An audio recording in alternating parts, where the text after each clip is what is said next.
তো হ্যালো বন্ধুরা, আগের দিন তোমাদের এই যে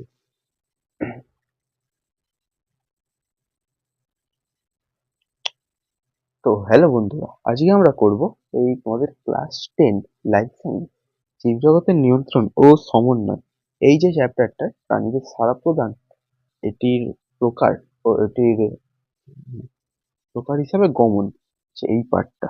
তো আগের দিন আমরা দুখানা ভিডিও বানিয়েছি। আগের দুটো দিন আমরা দুটো ভিডিও বানিয়েছি। ফার্স্ট ভিডিওয়ে আমরা পরিবেশের পরিবর্তন ও উদ্দীপকের সাড়া প্রদান, মানে এটা উদ্ভিদের উপর ভিত্তি করেছিল, ওই পার্টটা পড়িয়েছিলাম। আর আগের দিন তারপরে প্রাণীদের সাড়া প্রদান, হরমোন ও প্রাণীদের স্নায়ু, নিউরন, মস্তিষ্ক আর চোখের যে কাজ, আর এই হরমোনের অভাবে বিভিন্ন রোগ, সেগুলো পড়িয়েছি। তোমরা যদি দেখতে চাও সেটাকে উপরের আই বাটন থেকে দেখে নিতে পারো। আজকে আমরা পড়াবো এই প্রাণীদের গমনে সাহায্যকারী বিভিন্ন অঙ্গ, মানে বিভিন্ন অঙ্গ ও তাদের বৈশিষ্ট্যগুলি প্রাণীদের গমনে কিভাবে সহায়তা করে সেটা সম্পর্কে আমরা পড়বো। তো এখানে ফার্স্টে প্রাণীদের সাড়া প্রদানের এক প্রকার হিসাবে গমন, ঠিক আছে। তো এখানে উদ্ভিদের মতো প্রাণীরাও বিভিন্নভাবে সাড়া প্রদানের মাধ্যমে সংবেদনশীলতা বহিঃপ্রকাশ ঘটায়।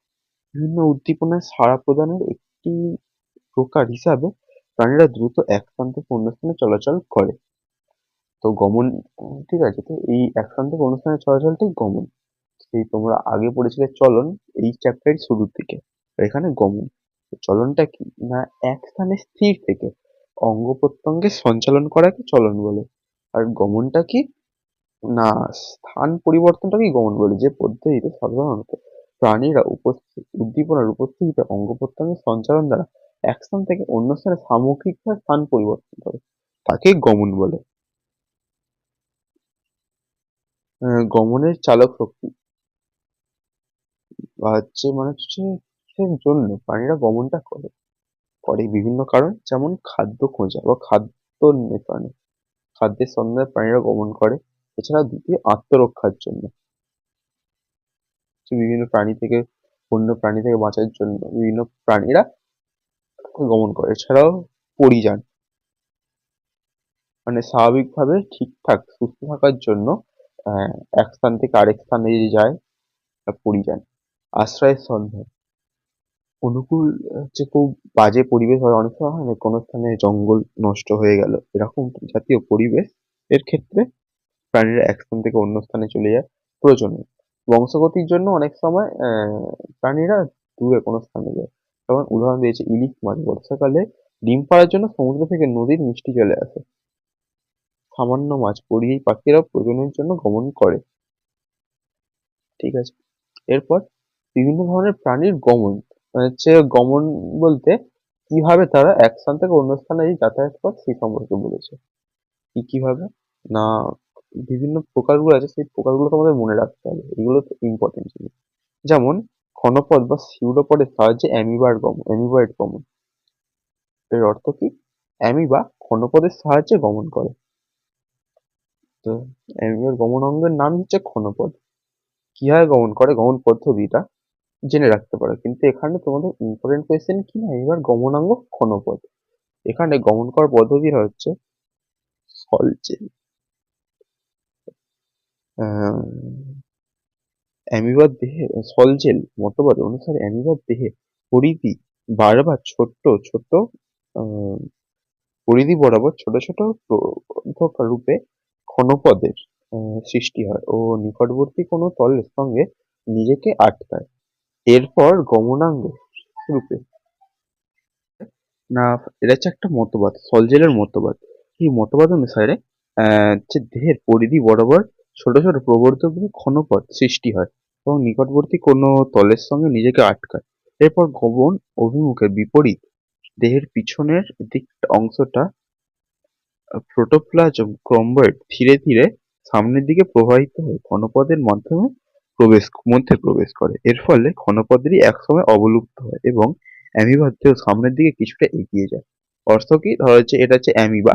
অ্যামিবা সামনের দিকে যাবে, যাওয়ার জন্য সে কিছু কিছু ছোট ছোট পা সামনের দিকে এগিয়ে, সামনে যে তল আছে তলের দিকে এগিয়ে দেবে।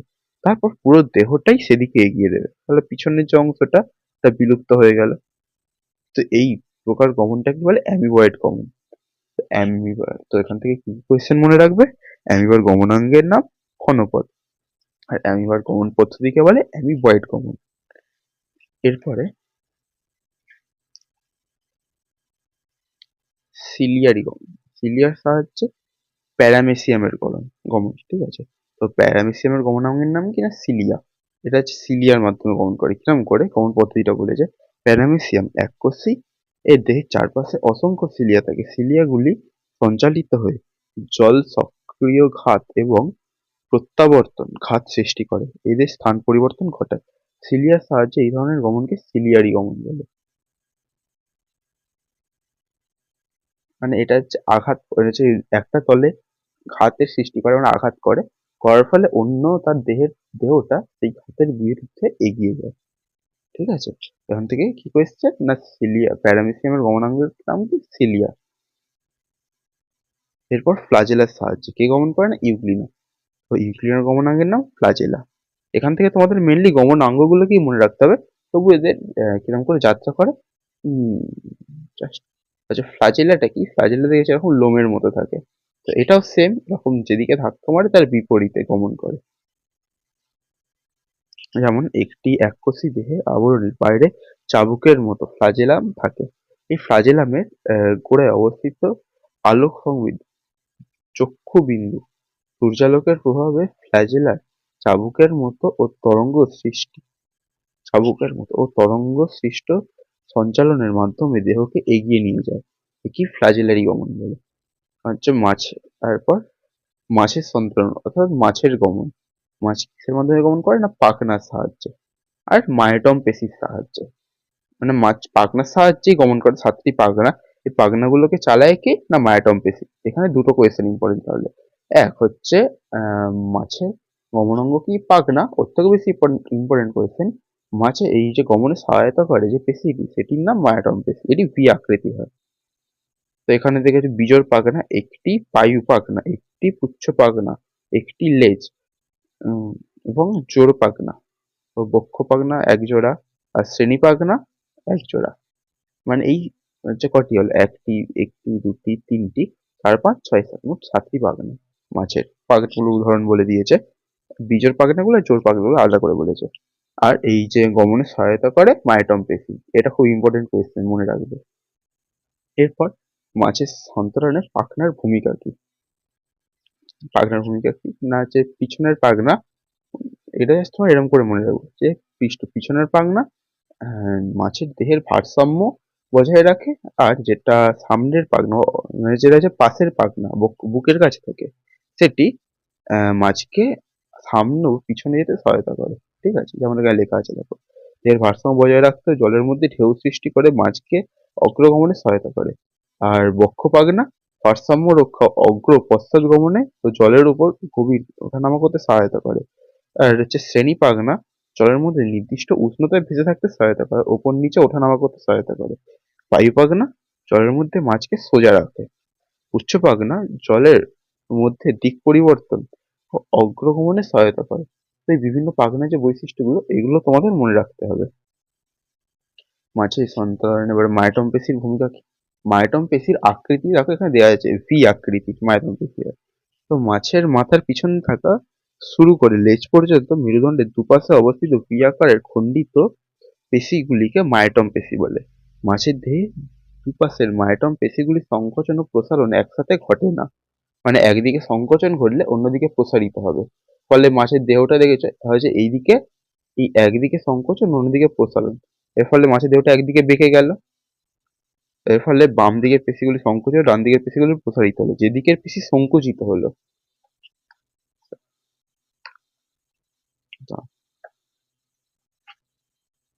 হলো মাছ সেই দিকেই বেঁকে যায়। অর্থাৎ মায়োটম পেশি পর্যায়ক্রমিক সংকোচন ও প্রসারণের ফলে মাছের দেহে ঢেউয়ের মতো স্তম্ভাকার এক স্তম্ভে একবার বাম দিকে ও একবার ডান দিকে বাঁকতে থাকে। মাছের দেহ জলের উপর একবার ডান একবার বাম দিকে চাপ দেয়। এই চাপের বিপরীতেই মাছ এগিয়ে যায়। টুকরো খাতা কি দেওয়া আছে দেখো, অক্টোপাস, স্কুইড, জেলিফিশ প্রভৃতি প্রাণী দেহপেশিকে অতি দ্রুত সংকুচিত করে তীব্র গতিতে জলে ধারা নির্গত করে গমন করে। তাই এই গমনকে জেট সঞ্চালন গতি বলে।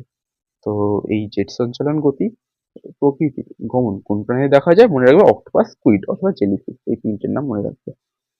এরপর আছে পাখির উড্ডয়ন বা পাখির কিভাবে গমন করে। আর পাখির গমনাঙ্গ হচ্ছে একজোড়া ডানা। এই ডানার পেশিগুলোর ভিন্ন ভিন্ন নাম আছে। একটা হচ্ছে রেমিনজেস, এটা হচ্ছে মানে হচ্ছে একজোড়া ডানা গমনাঙ্গ। এছাড়াও যে পালক থাকে, এই দেখো পাখির অগ্রপৃষ্ঠে ডানায় রূপান্তরিত হয়েছে, ঠিক আছে, এবং প্রতি জোড়া ডানায় সারিবদ্ধ সাজানো বড় বড় পালকগুলি হলো রেমিজেস। মানে যেটা হচ্ছে ডানায় থাকে যে পালকগুলি সেগুলি রেমিজেস, আর লেজে থাকে যে পালকগুলি সেগুলো হচ্ছে রেক্ট্রিসেস। রেমিজেসের সংখ্যা 23টি আর রেক্ট্রিসেসের সংখ্যা 12টি। তো মনে রাখবে এই ডানায় যে মানে পাখির এই ডানায় যে পালকগুলি সেগুলো রেমিজেস আর লেজের পালকগুলি রেক্ট্রিসেস। ইম্পর্টেন্ট জিনিস। তো রেমিজেসের পালকের সংখ্যা তো মনে রাখবে 23টি আর রেক্ট্রিসেসের 12টি। আর পায়রার যে উড্ডয়ন পেশিগুলির নামও এখানে দেওয়া আছে, এই দেখো পায়রার প্রধান উড্ডয়ন পেশিগুলি কি কি? পেক্টোরালিস মেজর, পেক্টোরালিস মাইনর আর কোরাকো ব্রাকিয়ালিস। এই পেশিগুলি এই তিনটে পেশির নাম মনে রাখবে, উড্ডয়নে সহায়তা করে। পেক্টোরালিস মেজর, পেক্টোরালিস মাইনর আর কোরাকো ব্রাকিয়ালিস। এর উড্ডয়ন পদ্ধতি কি বলে দিয়েছে না, পেক্টোরালিস মেজর নামক যেটা অবনমন পেশি, মনে রাখতে হবে পেক্টোরালিস মেজর সে সংকোচনে ডানা দুটি নিচের দিকে নামে, আর কোরাকো ব্রাকিয়ালিস সংকোচনে ডানার সামনে পিছনে চলাচল করে, ফলে পাখি সামনের দিকে এগোতে পারে। আর পেক্টোরালিস মাইনর এর সংকোচনে ডানা দুটি ঊর্ধ্বঘাতে, ফলে ওপর দিকে উঠে যায়। মানে এইটার জন্য কি ডানা দুটো ফার্স্টে পেক্টোরালিস মেজরের জন্য ডানা দুটি নিচে হলো, এরপর কোয়াকো ব্যাকিয়ালিস জন্য আম, পিছন দিকে ঠেললো হাওয়াটাকে, আবার পেক্টোরালিস মাইনরের জন্য ডানাটি উপরে উঠে গেল। ঠিক আছে, এরকম ভাবে গমন করে। এরপরে মানুষের গমন কি না, মানুষ তার দু পায়ের ওপর ভর দিয়ে গমন করে বলে মানুষ গমনকে দ্বিপদ গমন বলে।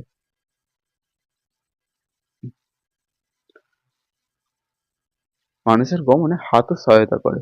মানুষের গমনে অস্থিসন্ধি পেশিগুলির মানে সবগুলোরই ভূমিকা আছে। কিরম না, গমন পদ্ধতি স্থির হয়ে দাঁড়ানোর সময় দেহের মধ্যরেখা দুটি পায়ের মধ্যে দিয়ে যায়। মানে দুটি পা, মানুষের যে দুটি পা থাকে পায়ের মাঝখান দিয়ে মধ্যরেখা যে ব্যালেন্সটি যায় মানে ব্যালেন্স হয়, এই মাঝখানে রেখাটা দুটো পায়ের মাঝ দিয়ে যায়, মাঝ বরাবর দিয়ে যায়। ঠিক আছে, এরপর গমনের সময় একটি পা সবসময় মাটি থাকে ও দেহের ভর বহন করে এবং অপর পাটি এগিয়ে যায়। গমনের শেষে দেহের ঊর্ধ্ব অংশ সামনের দিকে এগিয়ে যাওয়ার ফলে দেহের ভরকেন্দ্র পরিবর্তন হয়, ফলে দেহের সামনের দিকে পড়ে যাওয়ার সম্ভাবনা থাকে। এই পতন রোধ করার জন্য বাম পা বা ডান পা কোনো একটা পা সামনের দিকে এগিয়ে যায়। কারণ ধরো হচ্ছে এটা একটা মানুষ, মানুষ কি ধরো যে ফার্স্টে চলার সময় এটা একটা মানুষ হয়, যদি চলার সময় এই ধরো যে একটা মানুষ চলার সময় সে ফার্স্টে সামনের দিকে এরকম হেলে যাবে, হেলে গিয়ে সে যখন পড়তে যাবে তখন তার একটা পা সামনের দিকে বাড়িয়ে দেবে। তো এইভাবেই গমন করে। ঠিক আছে, আচ্ছা এবারে হচ্ছে এই গমনের যে বলেছে যে বিভিন্ন পেশিগুলোর কি সহায়তা করে, এরা বলেছে যে যেটা ইম্পর্টেন্ট নয় তবুও জেনে রাখতে পারে। যেমন এই সময় হচ্ছে কি হয়, বাম পায়ের গ্যাস্ট্রোকোনেমিয়াস পেশি সংকুচিত হয় ও গোড়ালি মাটি থেকে উঠে আসে, পায়ের ভর পায়ের আঙুলের ওপর পড়ে। এরপর এক্সটেন্ডেড ডিজিটারি পেশি সংকোচনে হাঁটু ভাঁজ হলে বাম পা মাটির ওপরে উঠে আসে এবং বাইসেপ ফোরামিন পেশি সংকোচনে সামনের দিকে এগিয়ে যায়। আর এরপর অভিকর্ষ বলের দ্বারাও পেশিসমূহ প্রসারণ বাম পাটি নিচের দিকে নেমে আসে, পুনরায় মাটি স্পর্শ করে। এ সময় দেহের সমগ্র ভর ডান পা বহন করে। মানে হচ্ছে এই পদে একবার বাঁ পা একবার ডান পা এরকম করে বহন করে সামনের দিকে এগিয়ে যায়। ঠিক আছে, তো দেখো এবার এই যে কি হয়, হাত কি হবে ভারসাম্য রক্ষা করে। মনে রাখো, গমনের সময় দেহের ভারসাম্য রক্ষা, গমনের সময় লঘু মস্তিষ্ক অন্তঃকলনে অবস্থিত অর্ধচন্দ্রাকার নালী এবং অ্যাটোলিথ যন্ত্র দেহের ভারসাম্য বজায় রাখে। তো এই লঘু মস্তিষ্ক যেটা, এটা তো আমরা আগের দিন পড়েছি, দেহের ভারসাম্য সহায়তা করে।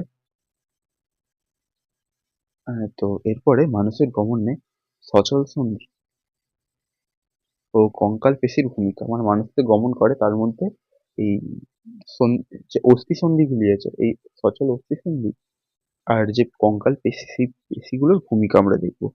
যেমন কি কি দেওয়া আছে, দুই ততোধিক অস্থির সংযোগ স্থলকে অস্থি সন্ধি বলে, ঠিক আছে? এর অস্থি সন্ধির ব্যাখ্যা, যে অস্থি সন্ধিতে সংলগ্ন অস্থিগুলি সহজে বিচলন ঘটে তাকেই সাইনোভিয়াল অস্থি সন্ধি বলে। মানে যে তরলের উপস্থিতিতে সন্ধিগুলি সহজে যে মুড়তে পারে তাকেই সাইনোভিয়াল অস্থি সন্ধি বলে। অস্থি সন্ধি দুটি হায়ালিন তরুণাস্থি দ্বারা আবৃত থাকে। মানে এটা তরুণাস্থি, এই যে অস্থির উপর যেটা থাকে তরুণাস্থি, এটাকে হায়ালিন বলে। এটা আচ্ছা, অস্থির উপর যেটা এটা থাকে মানে হচ্ছে যেটা পরতে থাকে একে তরুণাস্থি বলে। আপদ থাকে। দুটি সংলগ্ন অস্থির মধ্যে পর্দাবৃত সাইনোভিয়াল প্রকোষ্ঠ থাকে। এই প্রকোষ্ঠে সাইনোভিয়াল তরল দ্বারা পরিপূর্ণ থাকে, যা অস্থি দুটিকে ঘর্ষণজনিত ক্ষয় থেকে রক্ষা করে। মানে এই অস্থি দুটির মধ্যে সাইনোভিয়াল তরল থাকে। আর এর মধ্যে যে এটি থাকে, যে তরুণাস্থি থাকে, এই দুটোই যখন ধরো যে এই তরুণাস্থিটা ক্ষয়ে যায় তখন বলে না হাঁটুতে আর্থ্রাইটিস হয়। এই তরুণাস্থি ক্ষয়ের ফলে হাড়ের সঙ্গে হাড়ের সংঘর্ষ ঘটলে সেক্ষেত্রে দেখা যায়। এরপর মানুষের গমনে সচল অস্থিসন্ধির ভূমিকা। গমনের সময় পায়ের ও হাতের বিভিন্ন সচল অস্থিসন্ধি সহায়তা করে। হচ্ছে হাতের কবজ অস্থিসন্ধি। যেমন দেখেছো মানুষের হাঁটার সময় হাত এরম করে তো আগে পিছে হয়। তো এটাই হাতের কবজা সন্ধি সহায়তা করে। হিঞ্জ জয়েন্ট, এটা হচ্ছে হাতের যে কনুইয়ের সন্ধিটাকে বলে কবজা সন্ধি।